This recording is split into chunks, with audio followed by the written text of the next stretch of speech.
Hi, this is Tucker with a quick video on MLA quotes and in-text citation. And what I mean is this video is going to focus on helping to support you to make sure that if you're writing an essay for your English class and you have to have quotes from literature in your essay, that you are quoting properly and that you're also including an MLA in-text citation that's appropriate and properly written. So we're going to dive into some of those details. So anytime you take a direct quote, that means it's word for word from a text, you have to put quotation marks around that quote to show this is somebody else's exact wording. And then you need to immediately follow that quote with an in-text citation. So you have your quote, and then you have a parentheses, the author's last name, and a number. And the number is the page number where the quote came from. End parentheses, period. Now, students make a few mistakes here. A lot of times, students want to put a period right after the quote before the in-text citation. You do not put a period inside the end of the quote itself. You wait and you put the period on the outside of the in-text citation because the period signals the end of the sentence. And you need to think of the quote and the in-text citation as one sentence. So the period follows the in-text citation. So let's look at an example. During a frustrating conversation with Lenny, George says, quote, and then you'll see there's not only a double quote, but there's a single quote because this is dialogue. It means George is talking. So we're going to talk more about this in the next slide. But he says, I could get along so easy and so nice if I didn't have you on my tail. End single quote because he's done talking, and end double quote because it's the end of the actual quote. Parentheses, Steinbeck, he's our author. 7, that's the page number where the quote came from.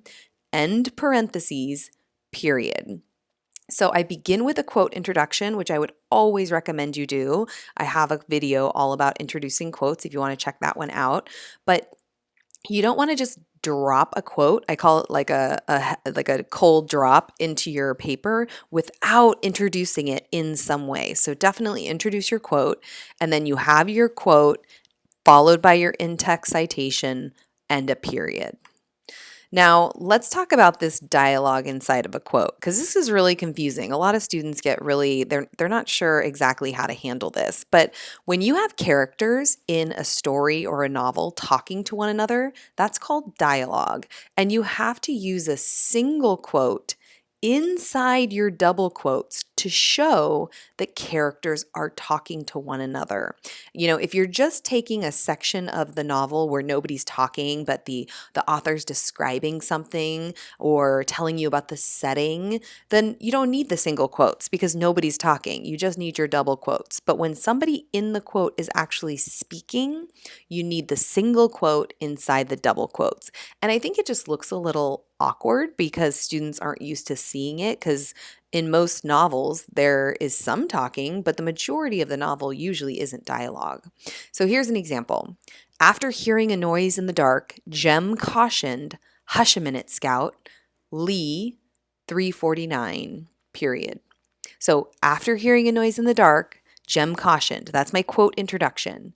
He tells his sister, "Hush a minute, Scout." So I put single quotes inside the double quotes to tell my reader, hey, Jem is talking to Scout in this moment. This is dialogue. And then I have Lee, because Harper Lee is our author. So Lee, 349, because the quote came from page 349, end parentheses, period. All right, now let's talk about brackets. Every once in a while in a quote, you're going to see brackets, and writers use brackets to add something to a quote that wasn't there before. And they almost only, this so happens almost exclusively. The only time they really do this is if they need to clarify or add something to the quote to make the meaning more clear for the reader. So for example, in this particular example, Scout,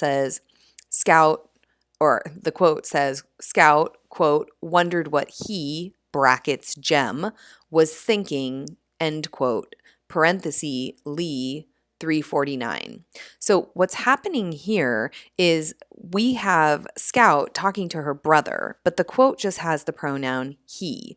In order to make sure that the reader knows she's talking to Jem and not somebody else in the story, I've added the bracket with Jem's name in it. So you'll see this happen every once in a while where there will be a bracket in the quote, and it should just signal that that wasn't actually in the original quote. Whoever's writing has added that. So feel free to use brackets inside a quote if you need to add something to make something clear for the reader or to clarify something in the quote. The other thing you might want to do is use an ellipsis, which is the dot, dot, dot. It means you have skipped something in your quote.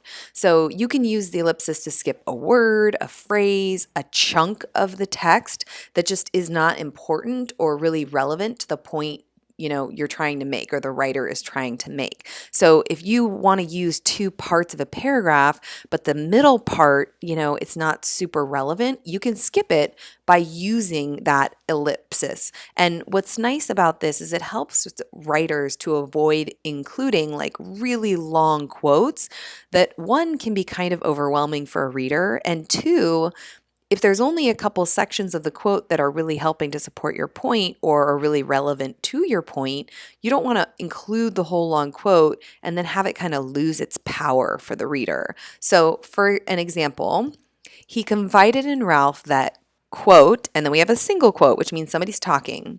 I don't care what, and then brackets have inserted the word you, just so the quote reads more smoothly. I don't care what you call me, so long as dot, dot, dot. So we've skipped something. Often when you skip something, when you pick back up, it can be a little rough. So here you'll see brackets added.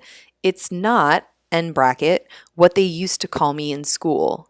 Dot, dot, dot. Skip something else. They used to call me Piggy. Exclamation point, single quotation, double quotation, right? And whenever you have an exclamation point, because it shows emotion, you do want to keep that in the quote. Remember I said, don't end your quote with a period, but an exclamation is different. So you include the exclamation, you have the single quote to show that Piggy is all done talking, and then you have the double quote that signals the end of what you are quoting from the text. Then you have a parentheses, Golding, because William Golding is our author, 11, because the quote came from page 11, end parentheses, period. All right, last little notes. Sometimes students aren't sure whether to use a comma or punctuation leading into a quote. So here are 3 little tips. If the introduction to the quote is independent of the quote itself, but it is not a independent sentence. So if it's a phrase, but it's not, connected to the quote itself, it's kind of independent of the quote, then you need a comma. So anytime you say something like he said or she said, like this quote, this example, then you want a comma. So like if this one says, Clarice said, comma, I'm 17 and I'm crazy. And then you have Bradbury 7, end parenthesis, period. So here, Clarice said it's not leading into the quote. It just tells you who's talking, and you don't need, and you do need a comma there. Now, if the quote introduction you're using kind of leads seamlessly into your quote or blends directly into the quote, you do not need a comma. So for example, the boys, quote, accepted the pleasures of the morning, the bright sun, the whelming sea, and the sweet air as a time when play was good and life was so full of hope, end quote, parentheses, Golding, 50, parentheses, period. The boys flow right into, they become the subject of that sentence and flows right into the quote, so you don't need a comma. Now, every once in a while, you might be tempted to start a quote with an independent clause, which is basically a complete sentence. So if a quote is introduced by a complete sentence, use a colon, which are those 2 dots stacked one on top of each other. So here's an example. Montag had one thought he could not shake. That's an independent sentence. You could have a period there, but if you want that to lead into your quote, then you would have a colon, and then I have the quote, there must be something in books, something we can't imagine, end quote, parentheses, Bradbury, 48, end parentheses, period. So I hope that helps you to be more successful in both formatting your quotes properly, but also following them with in-text MLA citations.